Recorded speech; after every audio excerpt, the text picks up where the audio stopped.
আলিয়া পদ্ধতির মাদ্রাসা যুগ যুগ ধরে 1780 সাল থেকে আমাদের ভারতীয় উপমহাদেশে জ্ঞান চর্চা, ইসলামী মূল্যবোধের বিকাশ, ইসলামিক চিন্তাধারার প্রসারের ক্ষেত্রে উল্লেখযোগ্য অবদান রেখে চলেছে আজ পর্যন্ত।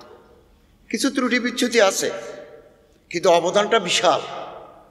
এবং 1780 সনে ওয়ারেন হেস্টিংস যখন গভর্নর, কিছু আলেম ওনাকে রাজি করিয়ে যে আলিয়া মাদ্রাসা প্রতিষ্ঠা করলেন, না করলে কোরআন হাদিসের চর্চা, ইসলামী শিক্ষার যে জ্যোতি, এটা আমরা হারিয়ে ফেলতাম। এবং 1866 সনে দেওবন্দ মাদ্রাসার প্রতিষ্ঠা, মাঝখানে 86 বছর গ্যাপ আছে। কলকাতা আলিয়া কওমি মাদ্রাসা 86 বছর, 100 বছর। এই 100 বছরের গ্যাপের ভিতরে ভারতে জ্ঞানের, ইলমের যে মশাল জ্বালিয়েছেন আলিয়া পদ্ধতির ওলামায়ে কেরাম। পরে আসছে 1863 সনে দেওবন্দ। এবং আলিয়া পদ্ধতি থেকে পাশ করে অনেক আলেম, অনেক ফাজিল কামেল লোক সমাজের বিভিন্ন স্তরে ছড়িয়ে ছিটিয়ে আছেন। সংখ্যা কম, কিন্তু তারা আছেন সব জায়গায়। এবং এখন আমাদের মধ্যে একটা এহসাসে কমতরি, হীনম্মন্যতা বোধ আমাদেরকে গ্রাস করেছে। এটা থেকে আমাদেরকে বেরিয়ে আসতে হবে। দাখিল পাশ করলে কলেজে যায়, প্রবন্ধে আছে। আলেম পাশ করলে বিশ্ববিদ্যালয়ে যায়। এবং ডক্টর হেদায়েতুল্লাহ সাহেব একটা পরিসংখ্যান দিয়েছেন, 2025 সালে দাখিল পরীক্ষা দিয়েছে 2,93,000, আলিম পরীক্ষার্থী হলো 86,000। তাহলে 2,07,000 দাখিল পরীক্ষার্থী আলিম পরীক্ষা দেন নাই। এইটা আমাদেরকে ভাবতে হবে। এখানে বিদগ্ধ পণ্ডিতরা আছেন, আমরা যারা মাদ্রাসা শিক্ষাকে পছন্দ করি। আমি নিজেও মাদ্রাসার ছাত্র, কওমিতেও আমার পড়াশোনা আছে। আমি 1975 ইংরেজিতে কামিল করেছি হাদিসে, এই জামানার কথা নয়, 1975। তারপরে ফাজিল মাদ্রাসায় আমি প্রভাষক ছিলাম 5 বছর, এরপরে কলেজে আসছি 26 বছর, এরপর ইন্টারন্যাশনাল ইসলাম ইউনিভার্সিটিতে 2 বছর। আমি তো মূলত শিক্ষক। এবং কওমি একটা সনদ, বিগত গভর্নমেন্টের সরকার দারুল হাদিস সনদকে এর মান দিয়েছে। আমরা তাদেরকে বললাম, আপনাদের যদি মাধ্যমিক, উচ্চ মাধ্যমিক, স্নাতক ডিগ্রি না থাকে তাহলে তাদের কম্পিটিশনে যেতে পারবেন না। তারা আমাকে এসে স্পষ্ট করে বললেন, আমরা দাখিল আলেম এগুলো নেব না, এগুলো নিলে আমাদের আলিয়া মাদ্রাসার মতো দশা হবে। পারলে কওমি দাওরা হাদিসের সনদকে কোনো কাজে লাগাতে পারে লাগেন। তারপর আমি শিক্ষা উপদেষ্টার সাথে কথা বলেছি, আমরা ইমিডিয়েটলি বসবো। এই সমস্যাগুলো আমাদের ভাবতে হবে। এবং এই মাদ্রাসার শিক্ষা বিগত 16-17 বছর যাবৎ এই মাদ্রাসার শিক্ষাকে, মাদ্রাসার শিক্ষার্থীদেরকে অবদমিত করে রাখা হয়েছে। জাতীয় বিশ্ববিদ্যালয়ের ভাইস চ্যান্সেলরের সাথে আমার কথা হয়েছে, দেখা হয়েছে। আমি কলেজের শিক্ষক থাকাকালীন political science yes, sociology yes, Islamic studies no, এই ধারা জাতীয় বিশ্ববিদ্যালয়ে তুলে দিয়েছে। এখন আর ফেসিবাদ নাই। এখন ইনশাআল্লাহুল আজিজ মাদ্রাসা শিক্ষা তার ঐতিহ্য ফিরে পাবে, আর উন্নত হবে। এবং আমাদেরকে সতর্ক থাকতে হবে যেন ফেসিবাদ আর জন্মগ্রহণ না করে। মাদ্রাসা শিক্ষার ত্রুটি যারা চেপে ধরতে চাইবে তাদের বিরুদ্ধে আমাদের আন্দোলন এবং সংগ্রাম চলবে। এবং ডক্টর আহমদ আলী সাহেব খুব ভালো কথা বলেছেন, মাদ্রাসা শিক্ষা বিশেষায়িত শিক্ষা, স্পেশালাইজড এডুকেশন। ডাক্তার বানানো, ইঞ্জিনিয়ার বানানো, আইটি স্পেশালিস্ট বানানোর জন্য তো প্রতিষ্ঠান আছে। এটাকে আধুনিক করতে করতে দেওয়ালের সাথে লাগাই দিছি আমরা, আর আধুনিকতা নয়। আপনাদের জানা আছে নিউ স্কিম নামে একটা মাদ্রাসা ছিল এই দেশে, নিউ স্কিম। এই মাদ্রাসা কোথায়? এখানে মাদ্রাসা বোর্ডের চেয়ারম্যান মহোদয় আছেন, নওগাঁ, রাজশাহী। নওগাঁ হাই স্কুলের উপরে সিমেন্টের খুদাই লেখা আছে নওগাঁ হাই মাদ্রাসা। রাজশাহীতে লেখা আছে, I have seen my self, আমি দেখে এসেছি। রাজশাহী হাই মাদ্রাসা, ভিতরে 6 থেকে 10 পর্যন্ত স্কুল। ইতিহাসের ছাত্র হিসেবে আমার মনের ভিতরে সংখ্যা জাগে, আলিয়া পদ্ধতির মাদ্রাসাও একদিন বিলুপ্ত হয়ে যাবে। আধুনিক করতে করতে স্পেশালাইজেশন রাখতে হবে। মেডিকেল কলেজে পড়বো, মেডিকেল কলেজে রাষ্ট্রবিজ্ঞান পড়ায়, মেডিকেল কলেজ থেকে আইটি স্পেশালিস্ট হয়। টেকনোলজি ইউনিভার্সিটিতে, টেক্সটাইল ইউনিভার্সিটিতে কি মেডিকেল পড়ায়? মাদ্রাসা মাদ্রাসা, মাদ্রাসা মানে হুজুর, মাদ্রাসা মানে দাড়ি, মাদ্রাসা মানে মৌলবি, মাদ্রাসা মানে টুপি।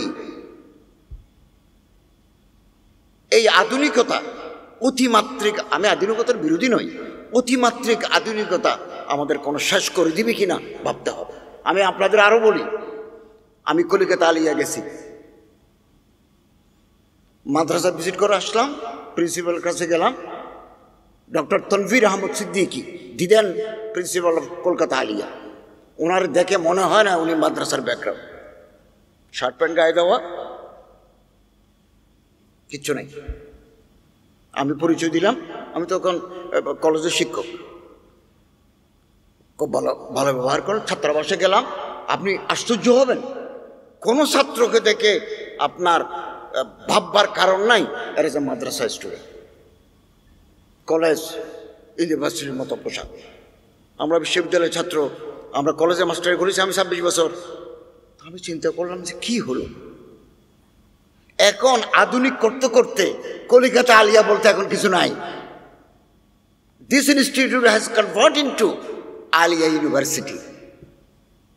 আমাদের মাদ্রাসা শিক্ষা বাঁচাতে হবে। আমি আপনাদের খেদমতে সে আবেদন করতে চাই। এবং ডক্টর হেদায়েতুল্লাহ সাহেব চমৎকার কথা বলেছেন, ব্র্যান্ডিং ক্রাইসিস বলেছেন। ফাজিল কামিল স্তরের শিক্ষার্থী তীব্রভাবে কমে যাচ্ছে, নাই কোনো মাদ্রাসায় নাই। কামিল পাস করার পরও শিক্ষার্থীরা আরবি ভারত পড়তে পারে না, এটা আপনারাই বলেছেন। মাদ্রাসার শিক্ষিত আলেম ওলামারা সন্তানদের মাদ্রাসায় দেন না, একান্ত বাস্তব। অতএব আমরা ভাবি এইরকম সেমিনার, আজকের এই সেমিনারটা অত্যন্ত গুরুত্বপূর্ণ। আমি আসার আগে আপনারা অনেকে মোল্লা কামরুল হাসান সাইদ সাহেব সহ অনেকে বিদগ্ধ বক্তারা বক্তব্য রেখেছেন। আমার ব্যস্ততার কারণে আমি আসতে পারি না, সৌদি ডেলিগেট অপেক্ষা করছে আমার জন্য মিনিস্ট্রিতে।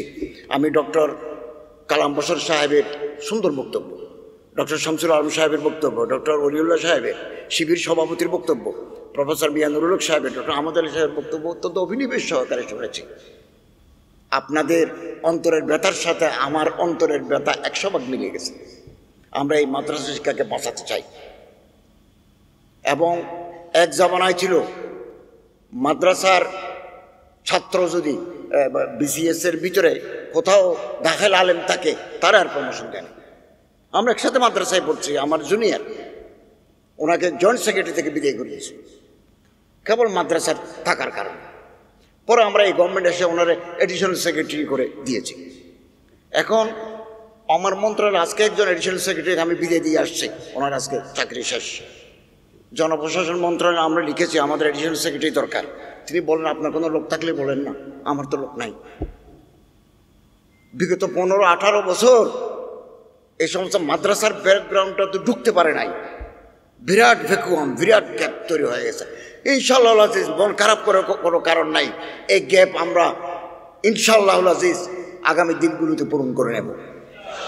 এবং এই শিক্ষা ব্যবস্থাকে বাঁচাতে হবে, তার আর ঐতিহ্য ফিরবে। এই আলিয়া মাদ্রাসা থেকে এমন ছাত্র বেরিয়েছে যারা শামসুল উলামা বেলায়েত হোসেনের মতো মানুষ, কত বড় বড় আলেম আলিয়া পদ্ধতি থেকে বেরিয়েছে। এই ঐতিহ্য আমাদের ফিরে পেতে হবে এবং আমরা হতাশ হব না, আশাবাদী হব। আল্লামা ইকবালের একটা কবিতা পড়ে আমি আমার কথা শেষ করব। না উম্মীদ ন হো আই ইকবাল আপনি কিস্তে ভাইরাস, যারা নুম হো তো ये मिट्टी बड़े जरखाए जहे साकी। আমার জমিনে ফসল হয় না, ওয়ারানা হয়ে গেছে, তাই বলে কি আমি বাগান ছেড়ে চলে যাব, আমার জায়গা ছেড়ে চলে যাব? না উম্মীদ ন হো আই ইকবাল আপনি কিস্তে ভাইরাস। আমার জমিন, আমার বিটা ওয়ারা হয়ে গেছে। যারা নুম হো তো ये मिट्टी बड़े जरखाए जहे साकी। একটু পানি দিতে পারলেই নতুন ফসল হবে, নতুন ফুল ফুটবে, ফলে ফুলে সমৃদ্ধ হবে। আসুন না আমরা সবাই মিলে এই আমাদের কিস্তে ময়রাকে আমরা একটা সরসব্জ সাদাব বাগানে পরিণত করি। আপনারা বলেছেন শিক্ষা ব্যবস্থাটা আসলে আমার মন্ত্রণালয়ের অধীনে নয়, এটা শিক্ষা মন্ত্রণালয়ের অধীনে। এই ইবতেদায়ী মাদ্রাসার জন্য আমি 4টা আর্টিকেল লিখেছি। আপনারা জানেন 2019 সাল থেকে দৈনিক নয়া দিগন্তে আমি মাসে 4টা করে পোস্ট এডিটোরিয়াল লিখতাম, মাদ্রাসা এডুকেশন নিয়েও লিখেছি ওখানে।